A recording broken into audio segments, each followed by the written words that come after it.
गांव से वीरू काका उसको स्टेशन लेने के लिए आए थे और उसका इंतजार कर रहे थे।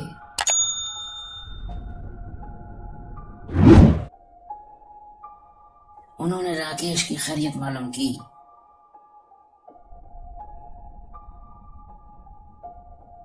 और वो दोनों स्टेशन से बाहर आ गए। वीरू काका ने बताया कि कुछ देर के बाद यहाँ से उनके गांव के लिए एक बस रवाना होगी, तो हमें फौरन बस अड्डे पहुंचना चाहिए। वो जब बस अड्डे पर पहुंचे तो पता चला कि बस का डीजल पंप लीक होने की वजह से बस कल दोपहर में रवाना होगी। अब तो वीरू काका और राकेश परेशान हो गए।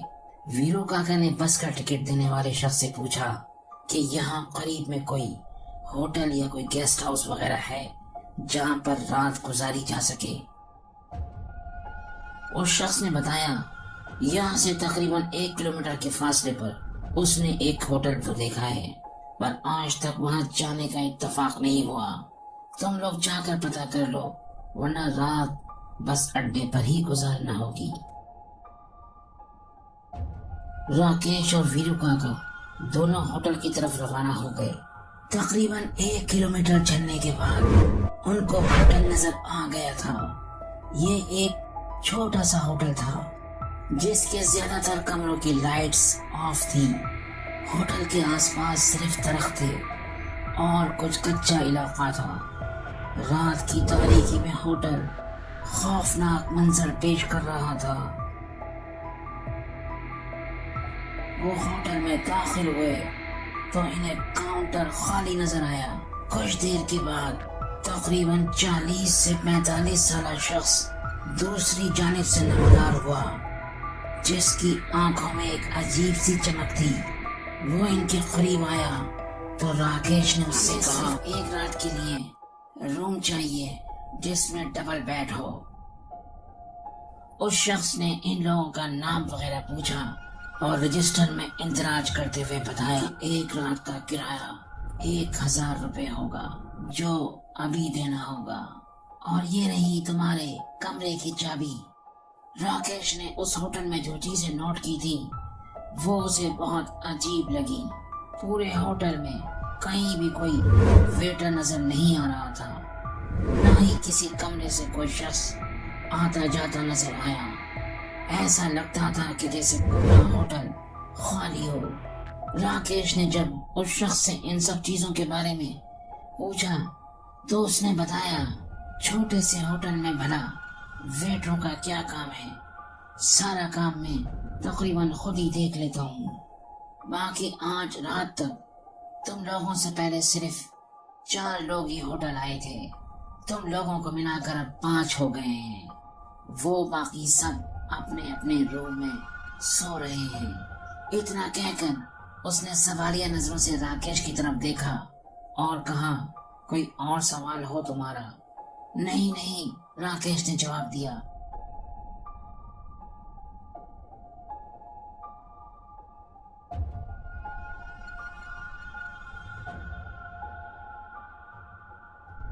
वीरू काका और राकेश अपने कमरे में आ गए। दोनों बैठकर इधर उधर की बातें करने लगे और फिर राकेश ने वीरू काका से कहा, काका मुझे तो ये होटल बड़ा ही अजीब लग रहा है। वीरू काका ने मुस्कुराते हुए जवाब दिया, बेटा गांव में तो छोटे होटल ऐसे ही होते हैं। काका की बात सुनकर राकेश खामोश हो गया और फिर थोड़ी देर के बाद वीरू काका और राकेश दोनों सो गए। रात के दूसरे पहर राकेश की आंख अचानक खुल जाती है। राकेश ने इधर उधर देखा तो उसे वीरू काका बेखबर सोते हुए नजर आए। उस पर एक अजीब घबराहट सी तारी होने लगी। वो उठा और कमरे से बाहर आ गया। बाहर एकदम खामोशी थी। वो काउंटर की जानिब चल दिया।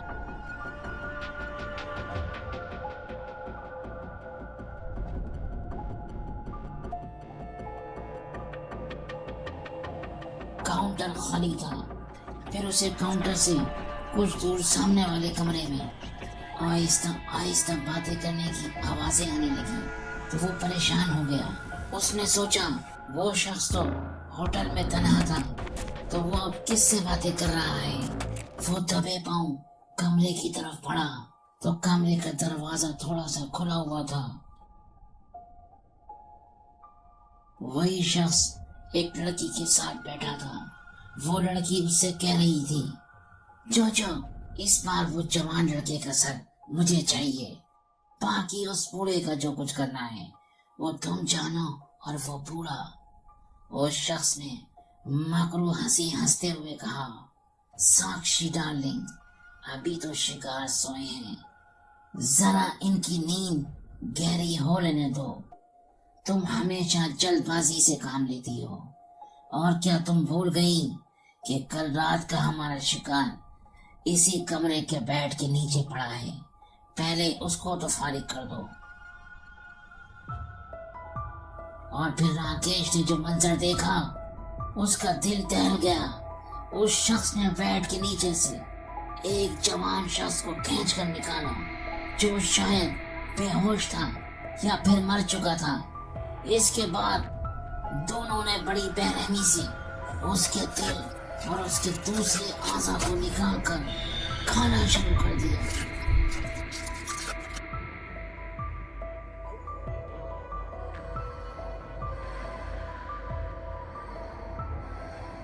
बस अब इससे ज्यादा राकेश इस मंजर को नहीं देख सकता था।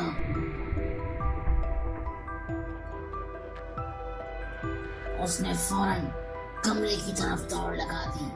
वो बहुत घबराया हुआ था। उसने जल्दी से वीरुका को उठाया और उनको सारी बात बताई, तो उनके भी होश ठिकाने आ गए। फिर इन दोनों ने जल्दी से अपना सामान उठाया और तेजी से भागते हुए होटल के मेन दरवाजे की तरफ आए। तो उन्होंने शुक्र अदा किया कि वो सिर्फ अंदर से बंद था। उन्होंने जैसे ही दरवाजा खोला, पीछे से किसी ने जोरदार और कड़क आवाज में पुकारा, ए रुक जाओ। और फिर पीछे से तेज तेज दौड़ने की आवाजें आने लगी। उन दोनों ने जो दौड़ लगाई तो पीछे मुड़कर ना देखा और मुसलसल भागते रहे। जब वो भागते भागते काफी दूर आ गए,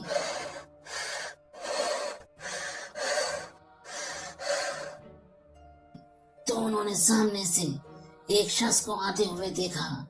वो शख्स चौंक कर रुक गया। उसने पूछा, कौन हो आप लोग और क्यों भाग रहे हो?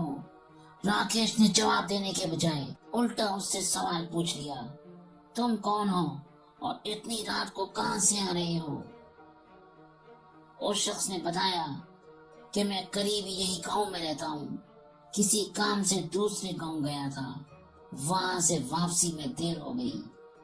ये सुनकर राकेश को इत्मीनान हुआ और उसने होटल का सारा वाकया उस शख्स को सुना दिया। वो शख्स हैरान रह गया और उसने बताया कि वो पिछले 20 सालों से इस गांव में रह रहा है और इस इलाके के चप्पे चप्पे से वाकिफ है। जिस जगह का तुम लोग जिक्र कर रहे हो वहाँ कोई होटल नहीं है। वो तो पूरा इलाका वीरान और बंजर पड़ा है, वहाँ बना होटल कैसे हो सकता है? ये सुनकर राकेश और वीरुका का हैरान रह गए। अल्फाज राकेश के गले में अटक गए। लेकिन हम तो खुद वहां से फरार होकर आ रहे हैं। वो शख्स हंसने लगा, अरे साहब, आप लोगों ने जागती आंखों से कोई सपना देखा होगा।